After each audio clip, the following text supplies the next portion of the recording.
Oi, pessoal! Hoje a gente vai mergulhar numa jornada muito pessoal e transformadora.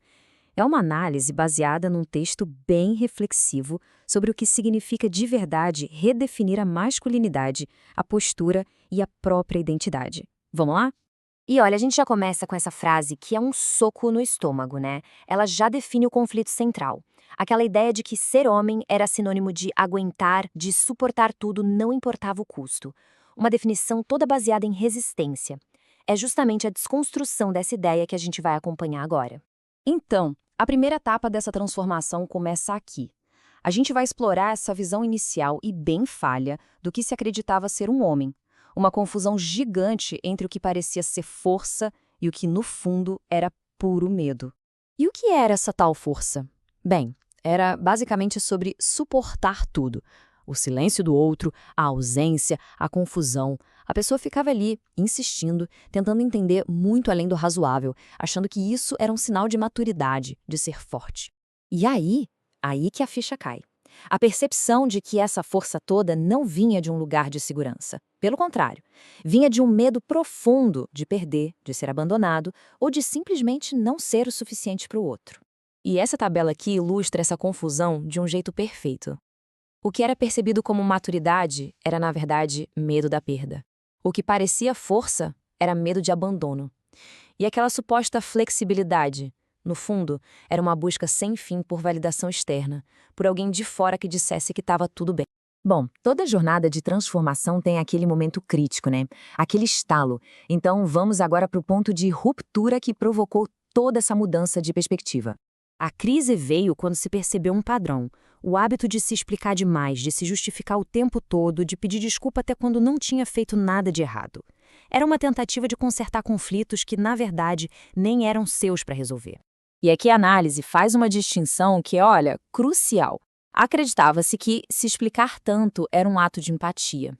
Mas a real é que era uma tentativa de controlar o resultado, de controlar a reação da outra pessoa. E, claro, de evitar a dor da perda a qualquer custo. Isso nos leva a essa conclusão, que é a grande lição de tudo. Um homem que se explica demais se diminui. E não por arrogância, não é isso. É porque alguém que está verdadeiramente seguro de si não sente essa necessidade desesperada de se provar o tempo inteiro. A partir dessa nova percepção, foi preciso criar novas ferramentas mentais, sabe? Tipo uma bússola interna para guiar as ações com mais honestidade e mais consciência de si mesmo. A primeira pergunta é fundamental para separar o joio do trigo, para diferenciar uma conexão de verdade de um apego meio ansioso.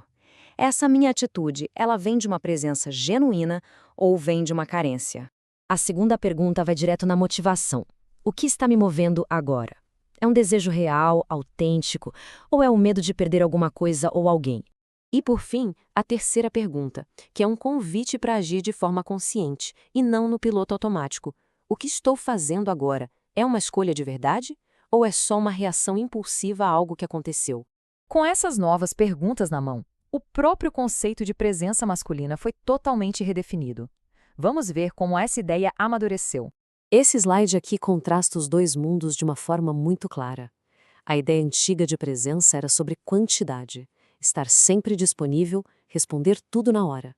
A nova ideia foca na qualidade, estar inteiro, com integridade, quando se está ali. É uma troca da necessidade de se provar pelo autorrespeito. E até a palavra sustentar ganha um novo significado. Deixa de ser sobre aguentar a dor de forma passiva. Passa a ser sobre manter ativamente a própria integridade, os próprios limites, a própria palavra e, o principal, sem sentir ansiedade ou culpa por fazer isso. E agora a gente chega na fase final dessa jornada, o momento em que uma base nova e muito mais estável para a identidade é finalmente construída. E olha, esse processo não foi nada fácil. O texto descreve uma culpa que existia, sabe? Uma culpa por não insistir, por encerrar um diálogo. Mas, aos pouquinhos, essa culpa foi se transformando em algo novo, muito poderoso, uma tranquilidade interna. A paz de quem sabe que está fazendo escolhas alinhadas consigo. E toda essa jornada pode ser resumida nesta fórmula. Ela é simples, mas ao mesmo tempo muito profunda. A nova masculinidade é essa coerência entre o que se sente, o que se diz e o que se faz. E o resultado dessa coerência interna é impressionante. Quando o sentimento, a palavra e a ação andam juntos, a necessidade de levantar a voz, de discutir, de convencer o outro do seu valor, ela simplesmente desaparece.